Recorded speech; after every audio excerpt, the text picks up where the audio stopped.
because I remember what it was like back at the beginning and how you don't know what you're doing and you feel, like you're an imposter and how do you do this and la la la. And I didn't really have anyone. No, you were the first one in Sydney. Yeah, and there was like a Facebook group for graduates of the training that I did, but there was no one-on-one support. And that's what I've been offering people is like group calls. So we all get on a monthly kind of call where we keep each other accountable, but also, just talk through issues like marketing, legals. How much to charge. Exactly. How much food to take. Packages, pricing, all of those things.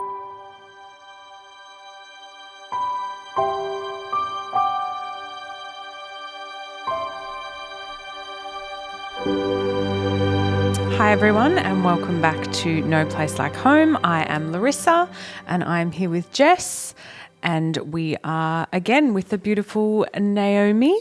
Naomi is, her Insta handle is COCOON by Naomi. Naomi also has a podcast, which I forgot to mention last time when we introduced you. Yes. Tales from the Fourth Trimester, amazing podcast. If you haven't listened to it, it's definitely worth a listen. Yes. Tell us a little bit about your offering, Naomi, and what that looks like. It's changed a lot over the last, it's nearly coming up to 5 years that I've been doing postpartum work. And I started with the podcast because there was nothing I loved. Did the podcast come first? Well, before it the meal launched at delivery? the same time. It all launched at the same time. So I really enjoyed listening to Australian birth stories, but there was nothing really out there. Now there's heaps of postpartum podcasts, which is great. Including this one. Which I'm so happy about because at that point there was nothing, it wasn't being talked about. Yeah. And I just wanted to do something to help change the conversation around postpartum. And my background's in journalism. I love just to talk to people in case you haven't picked up on that. And I just wanted to talk to people about their experiences of postpartum and kind of shed a light on what really happened. So I launched my podcast at the same time as I launched a meal delivery service for new parents. And I did that in Sydney, and that was sort of 6 set items that I would drive around Sydney delivering, plus you could get a family meal on top of that. So I had chicken bone broth, a red date and goji infusion, Your cacao. my calming cacao with ashwagandha and ghee, sauerkraut, my Omar's chicken liver pate, and my lactation cookies, my now famous lactation cookies, which were always the bestseller.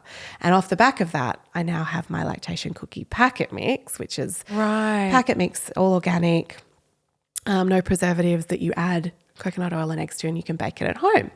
So had you always been a bit of a foodie anyway? Yeah, okay. Food is your love language, I've always been in my friendship group.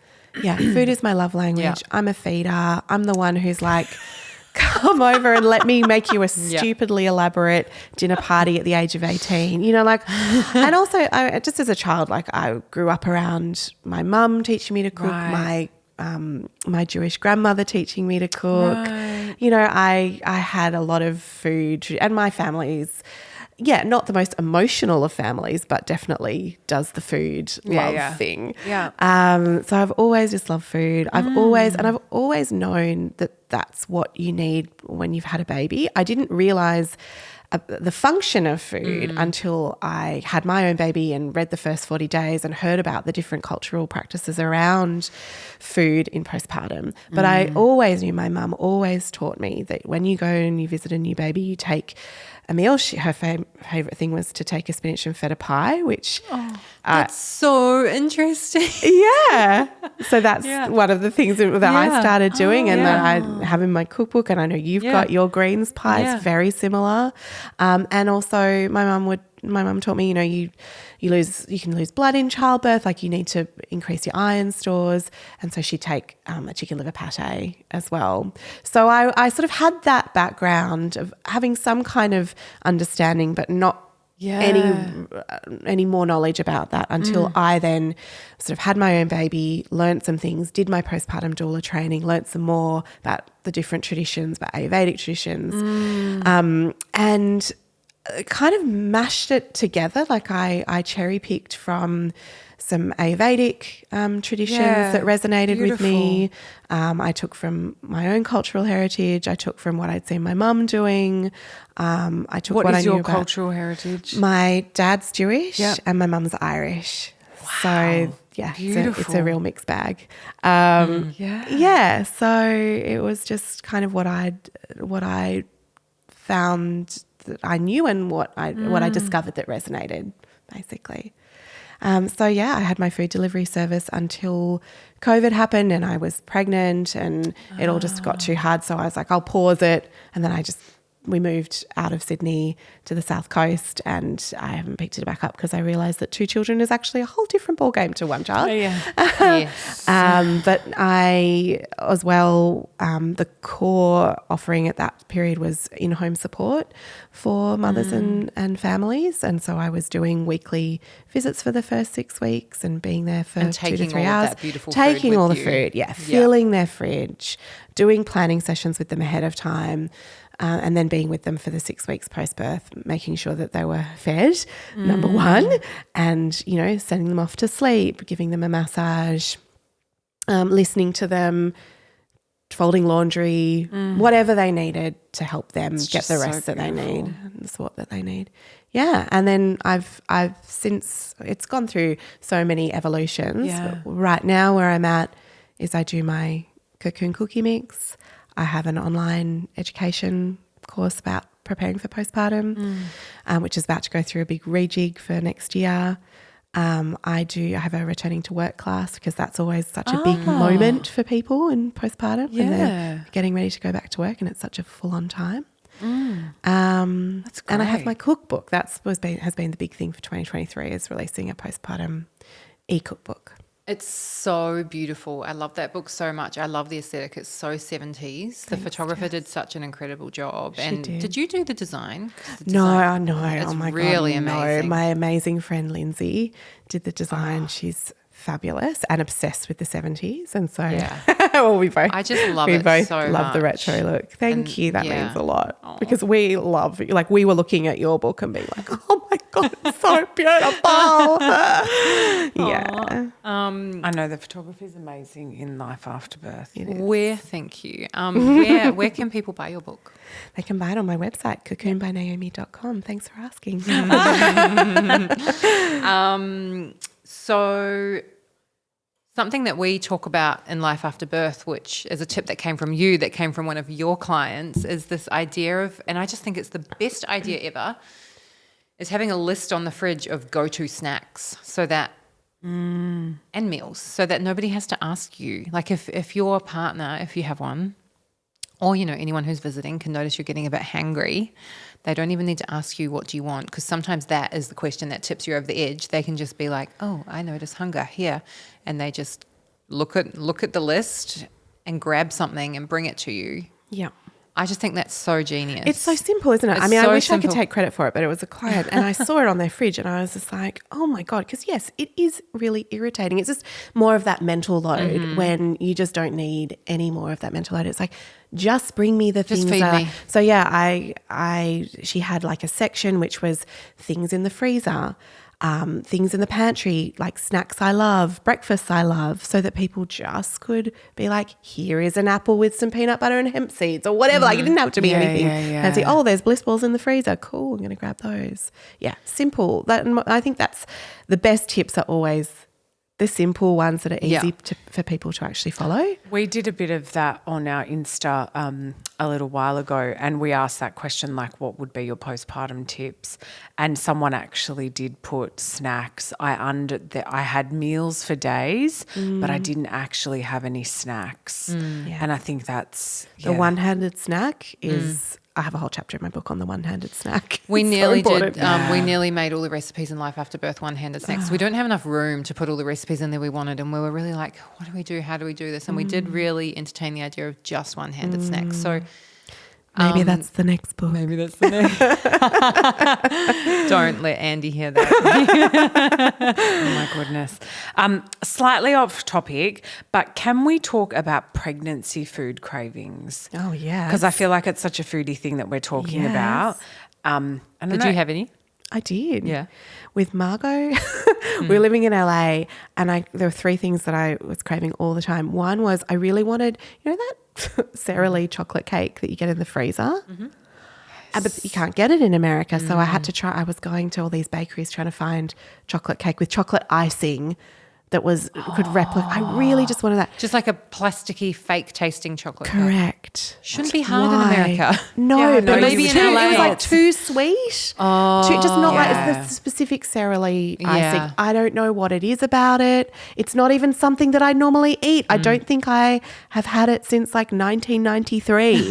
But I wanted that. Do you think, hang on, when you were in 1993, like, is it like a home? Because I find that a lot of people crave comfort food from their childhood. I don't even know. It's not something my mum wouldn't have. I don't know where. My mum loved a Bavarian cheesecake. You know those frozen Sara Lee cheese? Loved a Bavarian cheesecake. That would offer, and a Viennetta. I was about to say, we've talked about Viennetta recently and how, like, when you were younger, if you rocked up somewhere with a Viennetta, you felt like the fanciest person. You were the poshest person. That's what the marketing of it was, right? Yeah. Remember, if you rocked up with that, you were like posh. Yeah, that was very special. No, I don't know where the Sara Lee cake came from, honestly, but it was that. It was Greek salads. Oh, that's a good craving to have. That's quite the contrast as well, Naomi. That tangy Greek salad. I love salads. And Trader Joe's in America, which is like a supermarket chain, they did a fantastic sauerkraut, it was cabbage, but it also had cucumber through it. Oh my God. Yum. And I would just sit there like eating it out of the jar. And then second time around with Cormac, I didn't have such I remember first trimester carbs, I had a lot of like ravioli. Yeah. And then I really craved big glasses of icy cold sparkling water with heaps of ice and heaps of lime. Interesting. I don't know. So yeah, those. Isn't it funny what the body craves? Yeah. Mine was just like, all I wanted was like pasta with just salt and cheese and butter. Not even like Parmesan, just like I was living in Berlin at the time and I was craving like tasty cheese, and I was vegan at the time, and you can't get anything like tasty cheese over in Germany. It's not really a thing. Yeah. So I was like you, I couldn't fulfill that craving that I had. Yeah. Oh my Pregnancy cravings are so funny. I love them. What about, did you get any postpartum food cravings? Well, it was funny because I had gestational diabetes both times around. I swear not induced by the chocolate cake. But I was being very conscious of eating low carb, no sugar, all of those sorts of things, which is hard when you're pregnant and you just don't want to think about any of that stuff. But what I did was kept a running list of things that I wanted but I couldn't have or felt like I shouldn't have, and I was going to allow myself to, like, in postpartum, just like live it up, baby. Yeah. It was panna cotta lamington from Flower and Stone. It's not here. It's a Sydney thing. It is. Yum. I cannot even panna cotta lamington. It's like soaked in panna cotta. It's like it's transcendent. Absolutely transcendent. Oh my goodness. So that was like, when I go and visit my girlfriend now, I'm going to you got to get yourself to Flower and Stone. They do excellent cakes and other things as well. But panna cotta lamington, ramen. I really wanted ramen, but it's quite, carby. Zucchini what noodles. Not I like quite them in a hitting broth. the mark. Okay. They have a bit of a crunch. I don't know. Sometimes you just want the thing. If I was you want pregnant the thing. and you were trying to feed me zucchini noodles and I wanted real noodles, Wow. Yeah, I was really sick in both my pregnancies first round. So I lived on salada biscuits and butter and Vegemite. Morning sickness just for the first 3 months with both. I was just horribly sick. Yeah, and that's all I had, saladas with Vegemite butter. And now Sebastian's obsessed with Vegemite. Valentina doesn't mind it. But yeah, Seb always blames me for his food. There you go. Yeah. And then I just ate ice cream with Seb, like flat out ice cream. And now whenever he wants ice cream every day, he's like, well, it's your fault, Mum. I shouldn't have told him that food craving. Let's talk more about your passion project. COCOON by Naomi. Tell us a bit more about, I'm really interested in the back to work. So is that sort of something that you do with people similar to what you would do sort of planning your postpartum? It's actually not. There you go. I know. It was came out of left field. But what I was noticing was the anxiety around that return to work moment and how I'd felt as well around going back to work. I went back to work with my daughter when she was 7 months old. I went back to work part-time, and then with my son it was a different setup. I was working for myself, but coming back into that sort of running a business zone. And I just felt like everyone I was talking to in postpartum was already, they might only have a 1 month old baby, but they're already thinking about, oh my God, how am I going to manage that? And I do think it's not just a moment for going back to the workplace. It's actually a moment where the whole dynamic in the family shifts, particularly if you've taken, as a lot of people do in this country, a full year off. They've been the primary caregiver. They've probably found themselves slipping into those traditional gender roles. And there was a very interesting statistic that showed that when a baby is born, women's housework doubles, men's stays exactly the same. Wow. You add in going back to work on top of that, and it's a recipe for disaster. I experienced that, big crisis in my relationship over, hang on, what the is this? I didn't sign up for this. I am not going to be the household manager and director of activities while holding down a job and learning how to be a mother. Like, this shit. I'm not going to do it while you sit on your watching a movie and then saying to me, where's her water bottle? No. Yeah. So I'd lived through that. I'd seen so many friends, like it feels like a real thing. And I just didn't feel like people were talking about it a lot on sort of Facebook groups, and it's that thing of like, how do I get my breastfed baby to take a bottle? How do I get my contact napping baby to go to daycare for sleeps? Like there's so much stress and anxiety, and it's mostly the mother or birthing parent who's stressing out about that. Like as far as I can see, if there's a male partner involved, there's a bit of obliviousness happening. So there's no mental load. No. Like my husband and I are talking a lot now about at the moment, because obviously I'm very busy and we're talking a lot about the mental load, and he's like, where's this word come from? I'm like, it has come from many years of the mental load. Show them that page in Life After Birth where it's just got 3 different people's lists of what's in their brain at any given point in time. I'm 3 different do that. Yeah. This is the mental load, John. I hear you on the So I just put together a $22 class, which I ran live, and now I'm repackaging with like a workbook that you can sit down and do with your partner. So it's like, this is not just for, the mother to kind of watch and take on as yet another job. It's actually like, let's tackle this together, and how are we going to safeguard our relationship, and how are we going to manage the house, and how are we going to, do all that stuff, and also how am I going to return to work to do my job, and how do I manage stuff with my boss, and what are my rights, and, things like that. So, I think it's so necessary. And it should cost way more than $22. So, well, I wanted to make it it needs to be accessible for people. But even 50 with the workbook at least. I mean, I do think it's a really important resource, and no one else has done it. No. So I just felt like I knew what it was like, and it gets me ragey when you can probably tell, like when I sort of see some of the things, like not so much in my situation. Like my husband's great, but I've heard horror some stories, doozies from people. I'm just like, who are these dudes who think that they can get away with that? Anyway.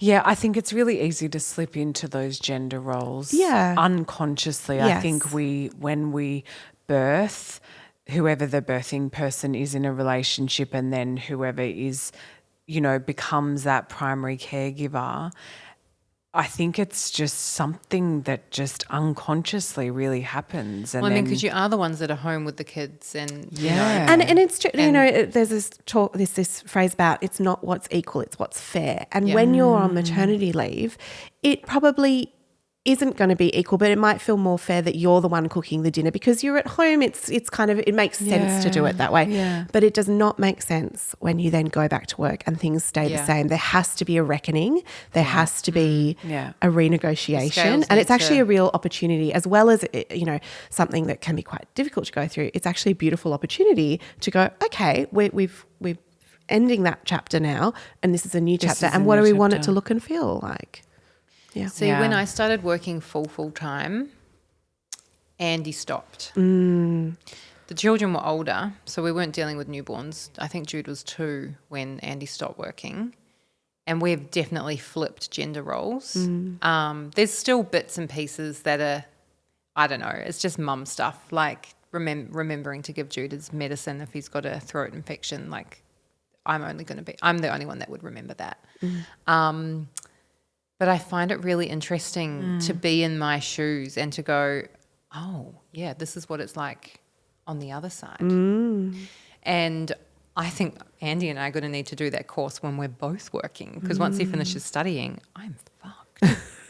I don't know how I'm going to get laundry done. He is a laundry machine. He is a cleaning machine. So we're going to definitely need, because I'm going to have to start pulling my weight a lot more around the house. I take care of a lot of them. I'm in charge of the emotional needs of everyone in the home. And the cooking, but he's like he does everything. He cleans the bathrooms. He does the laundry. He does the vacuuming. It's probably you're both doing. It sounds like you're both doing what comes naturally to you, and sometimes it's hard to figure out what is culturally conditioned and what do you actually enjoy and what are you actually good at. And some people actually love to cook, or some people love to do the laundry. Like my husband cooks 1 meal a week, but otherwise it takes him so long. He's so kind of clunky in the kitchen. Whereas for me, it's like it's easy. That's what I enjoy doing, and I'm good at it. You can multitask and send voice memos or chat on the phone while you're doing it. You know it. Yeah. I love that. So aside from the returning to work problems that arise, are there any other things that you notice coming up for your postpartum clients in their, you know, sort of in that earlier period when you're supporting them in that 6 weeks postpartum? I mean, I know every family's different because, you know. But are there any sort of common themes that you notice coming up for people? I mean, I think that postpartum has its common themes in general, and the biggest, I guess, overarching theme is that it's a very steep learning curve. And for some people that might look like they're really trying so hard to breastfeed, and there's, you know, persistent, like I had a client who had nipple thrush which just wouldn't go away. You know, like there's always there's going to be an area that is everyone has a struggle, right? Everyone has a struggle. Everyone has a struggle, and it might be it might be difficult in getting pregnant, it might be a difficult pregnancy, it might be a difficult birth, it might be difficulty breastfeeding, difficulty with sleeping. Everyone gets thrown a wild card at some stage that flips them, or a few, that completely rolls them. And I don't know if it's you or someone else that says you've got to prepare for the worst, which sounds bad, but it's like an insurance policy. Like have the lactation consultant lined up, have the meals in the freezer, have the psychologist on speed dial, have all these things in place so that when things go wrong, you've got support lined up. 100%. I think it just makes sense to do it that way because, I mean, best case scenario, you don't need it, but totally worst case scenario, you've got it all there waiting for you. I mean, I feel like there's so many things in postpartum that can not go wrong, but are just kind of a normal part of finding your way as a new parent. Like it's normal to feel like you're kind of all at sea. I think it's normal to feel like, oh my God, who am I? It's normal to feel like everything's very trial and error. I hate my husband. I mean, it is all totally new, totally different. You've never done this before, and how that's expressed is different for everyone. I mean, I see people all the time. Most of the time, I reckon most people that I support have things come up around boundaries. And boundaries with family mostly family. And, you know, there's people who are too pushy and or, just want to be there at the hospital with 25 cousins. I guarantee you those cousins don't want to be dragged along to a hospital to see a newborn. Probably not. That was me. I had doctors, nurses, and there would have been about 25 family after I had Valentina the first time round. And I remember I was so tired and I hadn't slept. And I remember,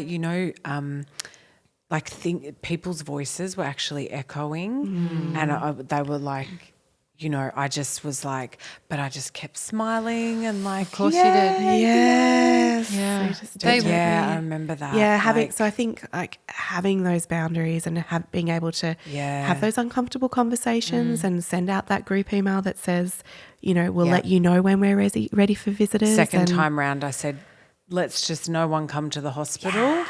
And I did the when we get home, but even I think if I had a third, which I'm not going to, I would probably do we'll let you know when we're ready sort of. Something they were saying in COVID when there were no visitors allowed is that was a silver lining to mums were getting more rest. Someone said that's been on here before. Yeah. It was you, Fern. She said it was actually good because no one came over because no one could. Yes.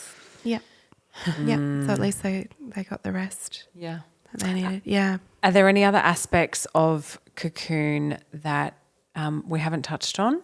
I just want to make sure that we've gotten all of the important bits. Postpartum planning sessions. I'm not doing them at the moment. Oh, you're not doing them at the moment? No. We haven't spoken about how you are mentoring a group of doulas. We haven't, no. Yeah, that's really so funny because I didn't even know you were doing it and I was thinking about doing it and now I'm just going to tell you everything that I was thinking of so you can turn this into a giant thing. Let's talk. Yeah, we'll talk about that over the weekend. I have run 2 cohorts this year of postpartum doulas who are kind of newly trained, setting up their businesses, or they've set it up, but they're sort of at the early stage, or kind of going through that transition. So it's been the best. I did the first cohort at the beginning of the year, kind of not knowing what it would be like and feeling like a bit of a fraud and not knowing whether I'd be able to help and whether I'd enjoy it.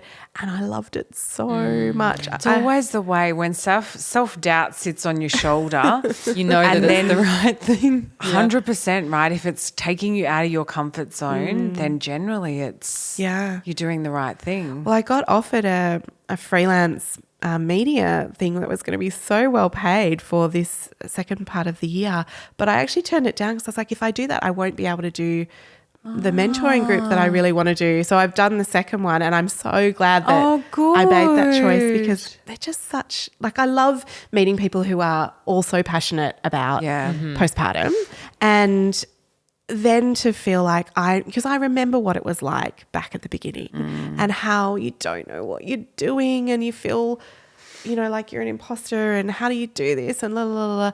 And I didn't really have anyone. No, you were the first one in Sydney. Yeah, and there was a Facebook group for graduates of the training that I did, but there was no one-on-one support. And that's what I've been offering people is group calls. So we all get on a monthly kind of call where we keep each other accountable, but also, just talk through issues like marketing, legals. How much to charge. Exactly. How much packages, pricing, all of those things. And then they have me insurance. on Voxer. So I saw before someone had sent me a little note to ask me about something. So, we're having ongoing conversations with people. Yeah, I really love it. I feel like I'm come to the end of the year and I'm I'm really tired. I don't know if I if I can think about doing another cohort yet, but I know that I want to after I've had a little you just break. Need a little rest. Yeah. Did you do it online, Naomi, or was it? Yeah, it's all online. So I've got, and this cohort, I've got people from Victoria, from Tassie, from New South Wales.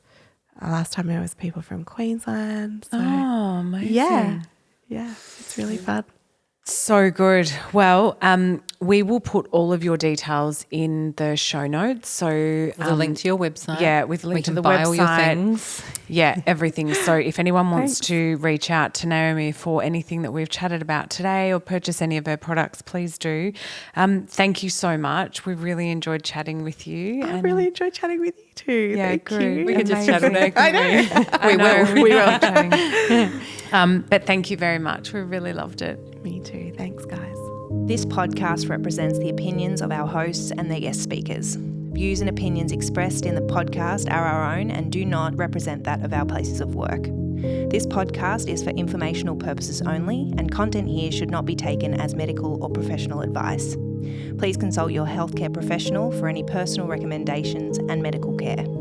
While we make every effort to ensure that the information we are sharing is accurate based on the best available information at the time of recording, we welcome any comments, suggestions or feedback via our website contact form, home.com.au/contact. Names and details of personal experiences may have been changed to allow for anonymity and privacy. To join the conversation, join us on social media at Home Postpartum.